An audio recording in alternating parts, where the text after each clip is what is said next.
bid goodbye to the dance music of Bob Chester, his saxophone, and his orchestra. They've been playing for you, ladies and gentlemen, from the smart Mayfair restaurant of Hotel Van Cleve in Dayton, Ohio.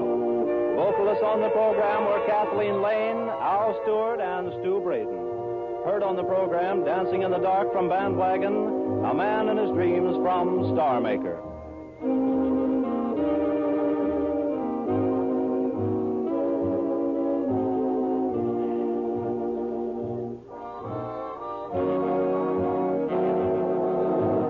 Your announcer, Dick Roll. This is the Columbia Broadcasting System.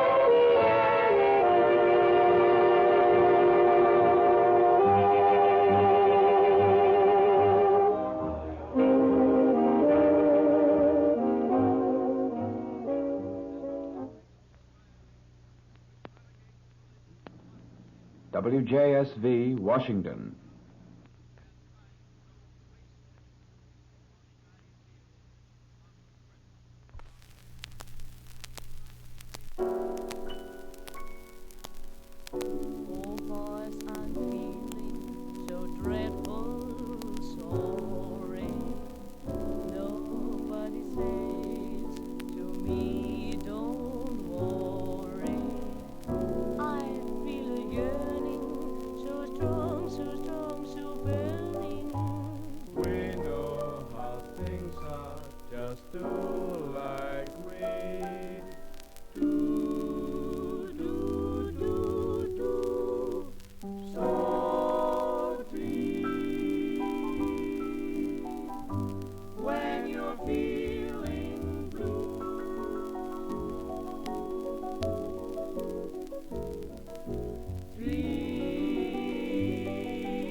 Through such precision instruments as these, our standards of accuracy are being changed.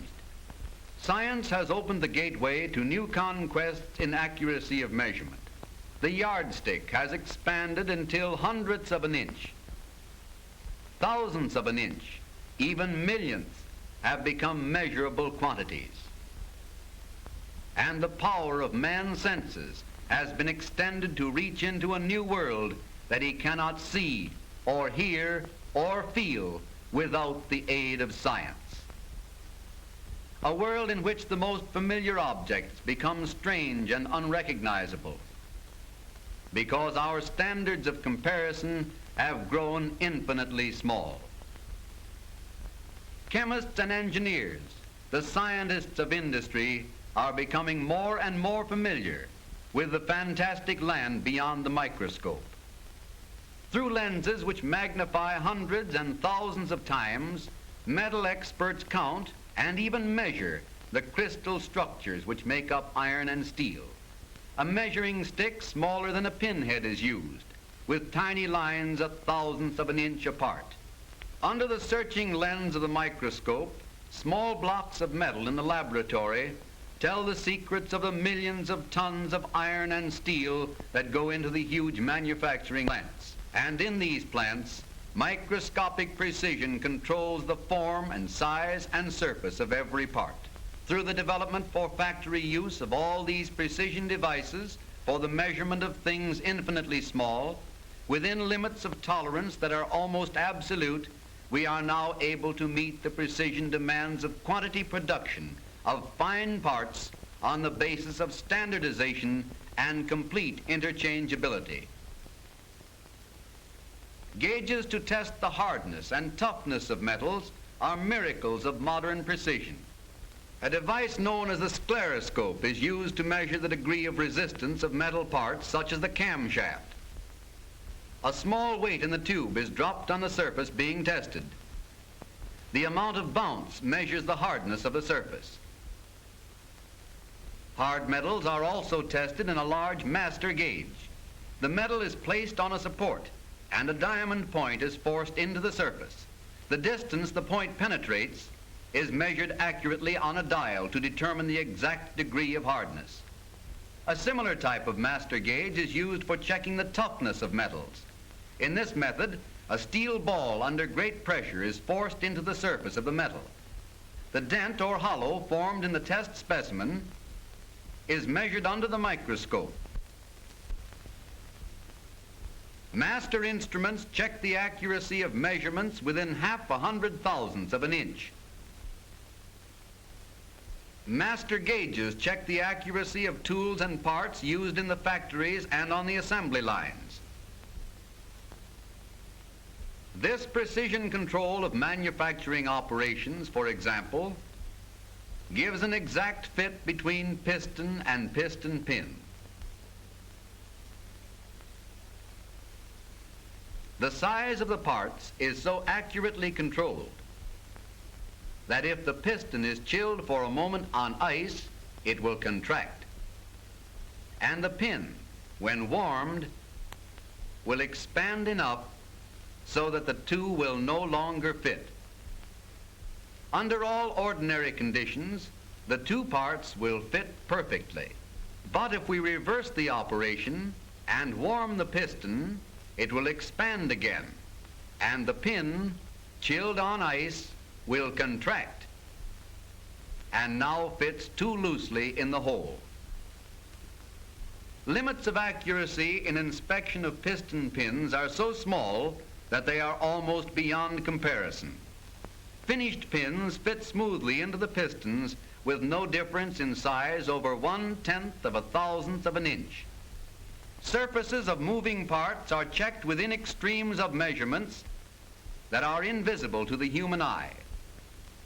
Sensitive electric meters and delicate feeler points check piston diameters in terms of a single inch divided into 10,000 parts.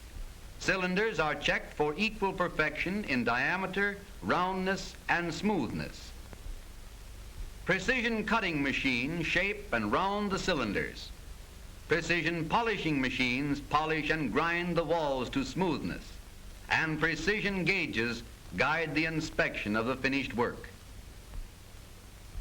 The pistons move up and down in the cylinders of the automobile engine with just enough room to spare for a film of oil thinner than the walls of a soap bubble.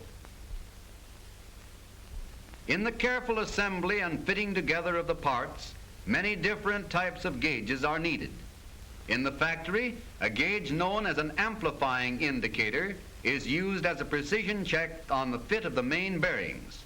A delicate feeler arm which travels over the surface of the bearing is connected so that its slightest movement shows on a dial marked in 10,000ths of an inch. The tools called go and no-go gauges automatically guard the perfection of every part. The utmost precision is carried directly into every step of manufacture. The openings between the two prongs of this gauge have been set according to exact measurements. A valve stem that will not go through the top opening is rejected because it is too large. A valve stem that will go through both openings is also rejected because it is too small.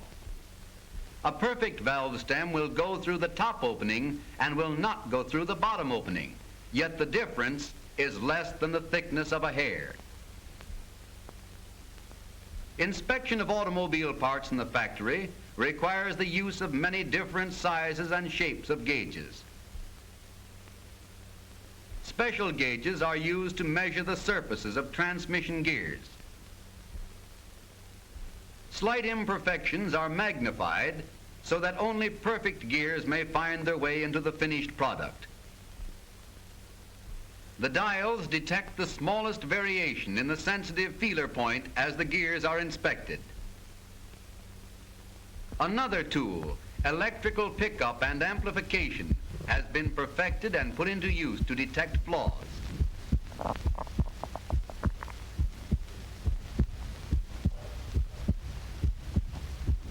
Does this sound like the rhythmical beat of a jungle drum? Actually, it is the sound of a human heart which science can amplify 1,000,000 times, just as sound can be amplified by measuring instruments in factories to make sure that gears are smooth.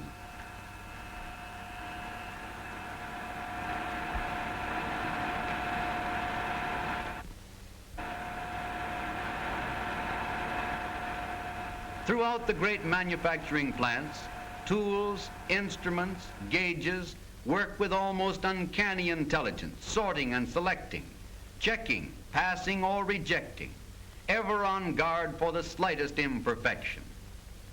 Accuracy, precision, exactness have been brought to new significance in the microscopic world of scientific measurements, utilizing everything that modern science and research can provide in the way of measurements that are precisely so.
You're watching Sleepcore.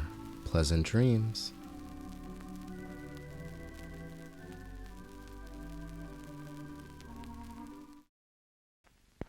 No, lady, they didn't deliver this tractor on a truck because it wouldn't run. It'll run all right, and how.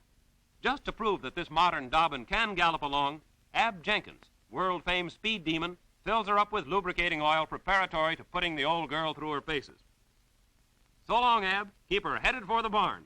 The steel steed is off at a mere trot of 40 miles an hour. Now it's 45, 50, 55, 60. Hold on there or she'll run away with you yet. Faster and faster, Ab whips her along. Now it's 65 miles an hour for a new world's record with a tractor.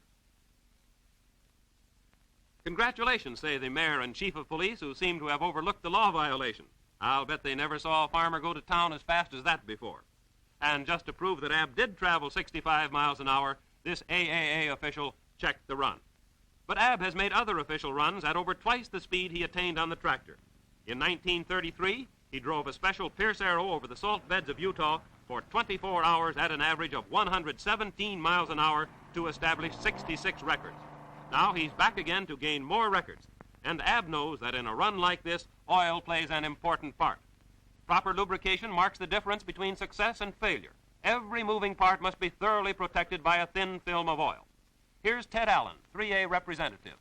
This is the second time that we've been out here with Ab. These record runs. The officials of the American Automobile Association have been here about a week making their preparations. We have the latest type of timing equipment to make everything just the best possible. Ab's been working hard, his mechanics been working hard, have the car in good shape, and everything looks fine. We expect to do about 130 to 31 miles an hour. If we're successful, that'll give Ab all the American records for the distances that he runs, as well as the international and the world's records. Art Pillsbury, Dean of Racing Timers, who clocked the run. Well, Ab, you're starting on a long journey. I'm sure that you'll stand up under it, and I'm sure the car and every other part will stand up under it. Now, we're going to give you a board and keep you posted all the time as you go along. And if you want anything from us, you write us a note and we'll help you out. Everything is in readiness. Ab is at the starting line, a little nervous, and who wouldn't be?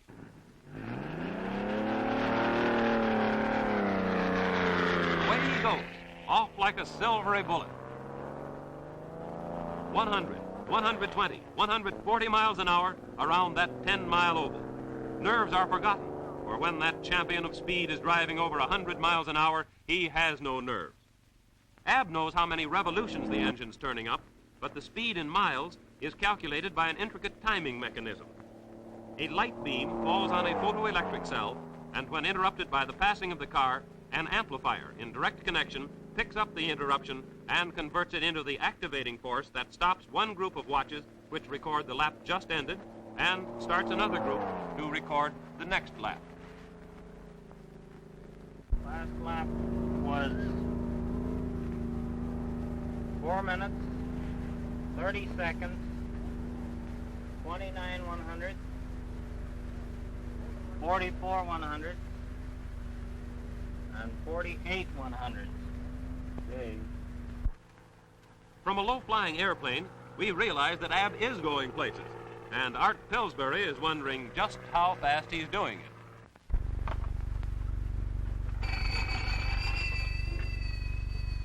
Harold, what's the average from the last lap? 132.9. What's the average up to this point? 132.2. That's fine. Thanks. The first world's record falls. 200 miles at an average of 132 2/10 miles an hour. Boy, can this man drive. 200 miles are nothing to him. He seems to be as comfortable as though he were resting in his easy chair. It may be comfortable for him, but it's a little too fast for us.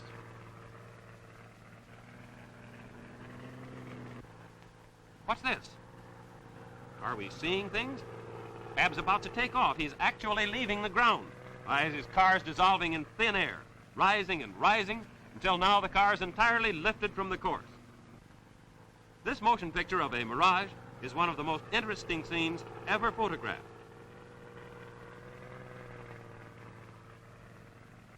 Ab, too, sees a few hallucinations and does something about it. To him, the camp seems to be standing in a pond of water, but even mirages can't make Ab veer from his course. Here's a fellow who seems to think more about the inner man than anything else. Now, for that pinch of salt, right under his feet lies a bed of salt 120 miles long and 70 miles wide, and it's said to be 99% pure, too. There goes another record, 500 miles at 132 5/10 miles an hour. Skimming over the salt bed is easy for Ab. The natural ease of this skillful driver enables him to sit at the wheel hour after hour without tiring. Ab never was much of a hand at letter writing, but it looks as if he's taking it up now. Here goes, and somebody hurriedly goes after it. Sure enough, it is a letter, an unsolicited testimonial. If everything holds up as well as the oil, we should worry. On he goes, establishing new records one after another, always turning left around this monotonous course. From the ease with which he drives, one can hardly believe that he's traveling 27 miles an hour faster than the track record at Indianapolis. Look out, he'll run us down. We prefer this view. How's this for service? The car is refueled and inspected in less than 2.5 minutes. Everyone has his job to do, and he does it quickly and well, because all of the time in the pit is counted as running time. Time enough to go nearly 6 miles was lost by even this short stop.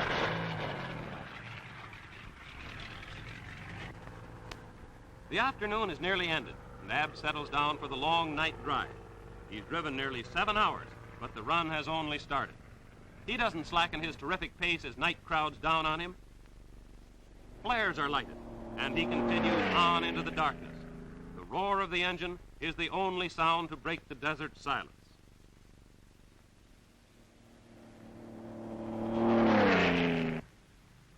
Another stop, and again the same super service. Everything is carefully checked and inspected.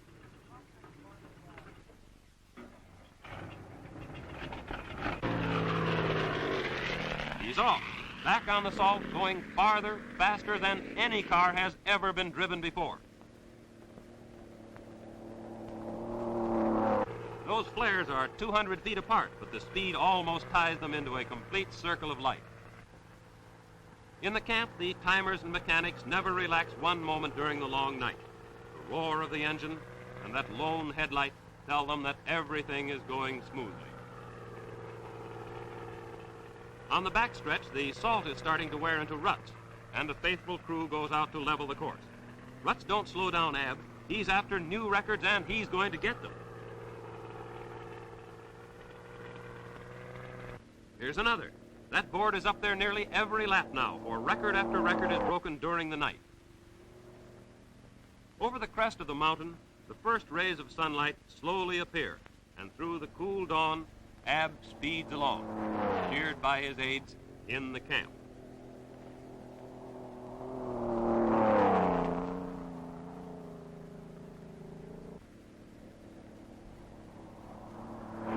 The sign, "Breakfast not ready," didn't seem to be so funny to Ab. He was ready to eat. He hasn't had but a little orange juice and a bottle of milk since yesterday noon. On into the morning, he drives like a mad charioteer, faster and faster, averaging over 133 miles an hour in these last laps, breaking one record after another, stacking up miles at the rate of more than 2 every minute. Now he's on the last lap, but he doesn't know it. He's still stepping on it. He's over the line. The board tells him that he's covered 3,000 miles in 23 and a half hours, averaging 127 miles an hour, half an hour faster than even he thought it could be done. But here he comes, the champion of them all, and he's not even tired. But Ab's more than a demon driver. He's an engineer. Right off the bat, he wants to know just how the oil stood up, and here's how. Just feel this oil. After 3,000 miles of running, boy, can that new Pennzoil take it. I'd rather have a gallon of this Pennzoil after 3,000 miles than most any other oil new. So would I, Ab.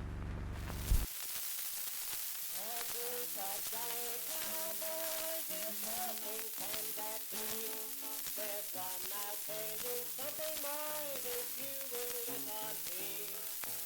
I'm an old cowpuncher and a year-line dressed in rags. I used to be a tough one and take on great big drags. But I have a home, boys, a good one you all know. Although I have not seen it since long, long ago. But I'm going back to Dixie once more to see them all. Yes, I'm going back to see my mother when the work's all done this fall. When I left home, boys, my mother for me cried. She begged me not to leave her, for me she would have died. My mother's heart is breaking, breaking for me, that's all. And with God's help I'll see her when the work's all done this fall.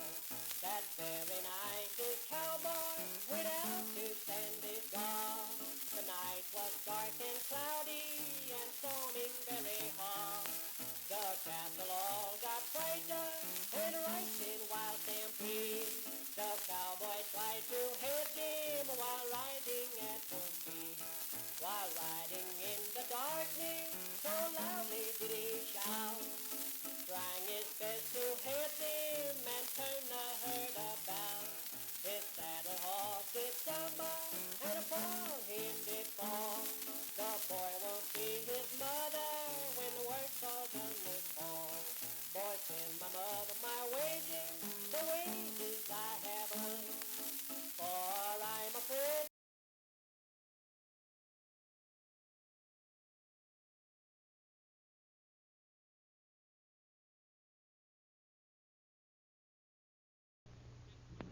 Station WJSV, in cooperation with the United States Weather Bureau, will now give you the latest forecasts and weather information issued by that office.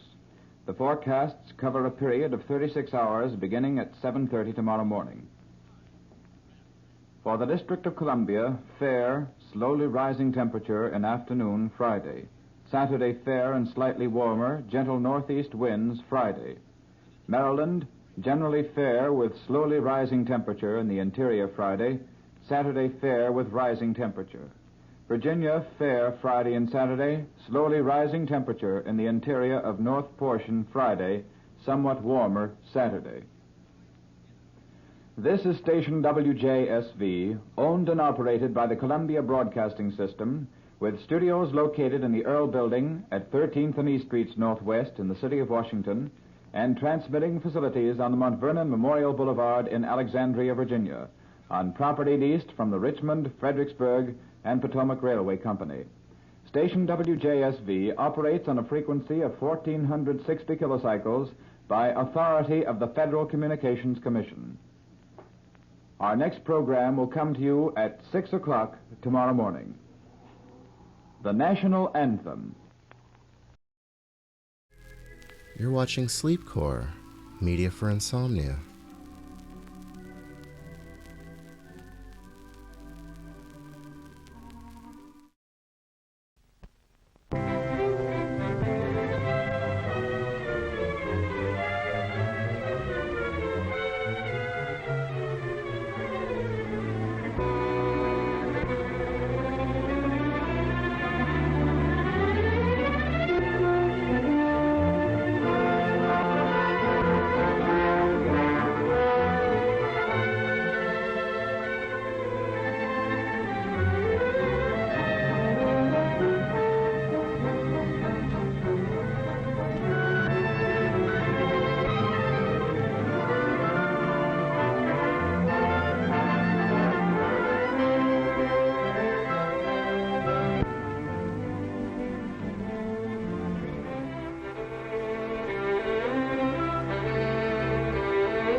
Of this nature found a wide variety of basic materials.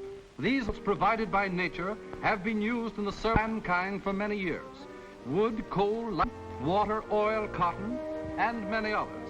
Until a short time ago, these things were used, just as they had been used for generations past. But in recent years, science took the farm, the mine, the forest, even the air and the sea were called upon to contribute basic raw materials in response to chemistry's never-ending study and continuing research. And every year, DuPont buys from the farm, from the mine and the forest, vast quantities of materials to be converted by industry into products that provide better things for better living.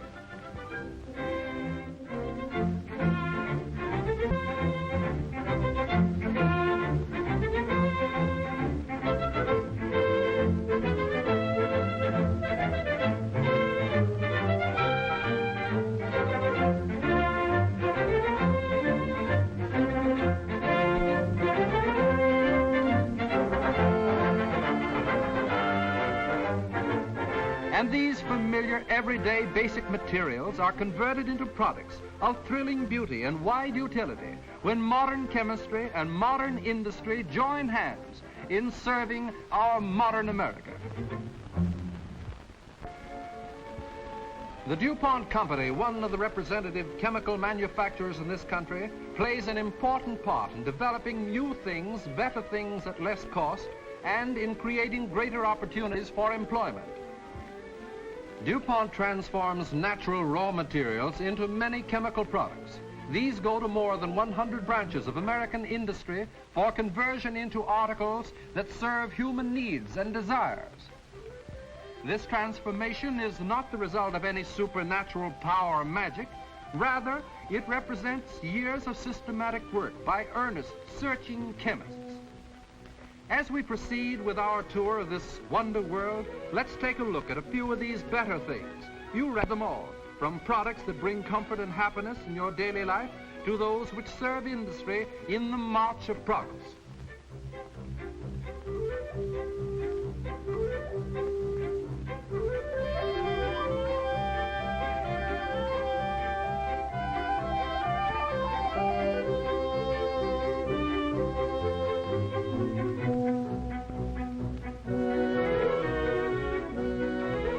At trap shooting or skeet or in the field, millions of sportsmen derive much satisfaction from good ammunition, made possible by dependable smokeless powder, a product of the chemist's skill, particularly when this ammunition is used in a fine Parker or Remington gun.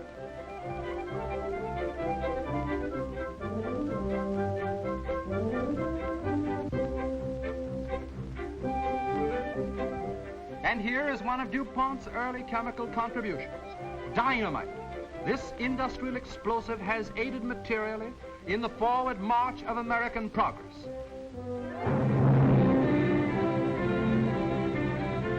Building our railroads and tunnels.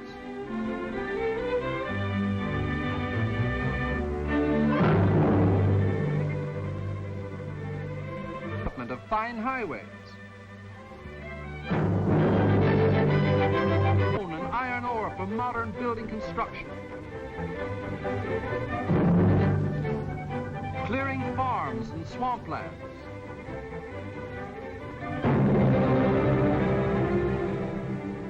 Wresting coal from mines.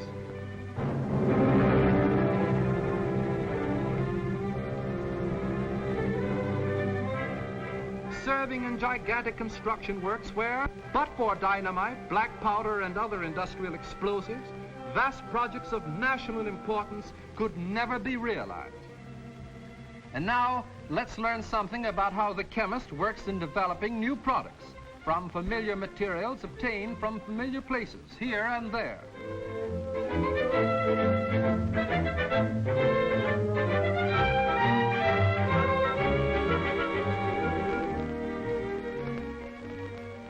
Cotton and wood. Plantations, vast acres of standing timber. From cotton and wood, chemists obtain cellulose, the fiber structure of practically all plants. From cellulose, chemistry creates an almost endless variety of new and fine things for modern living. Sulfur and salt, both familiar to us, but note the essential products which these two basic materials contribute to the laboratory shelves.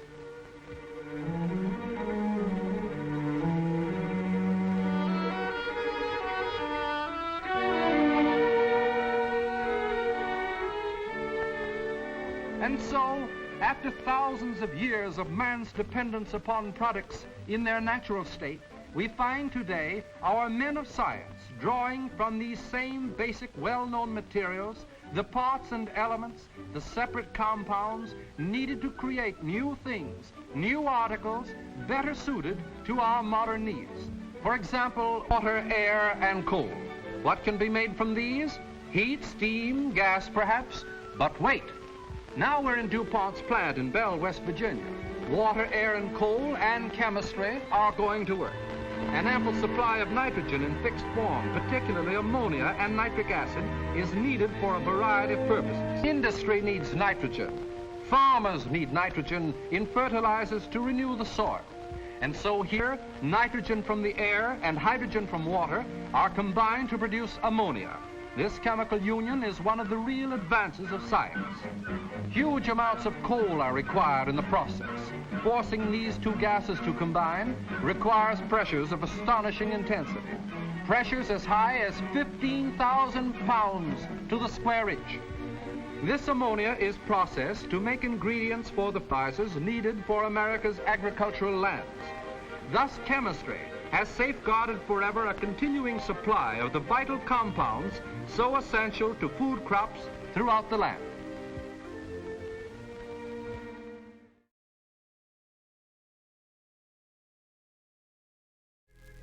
You're watching Sleepcore. Sleep tight.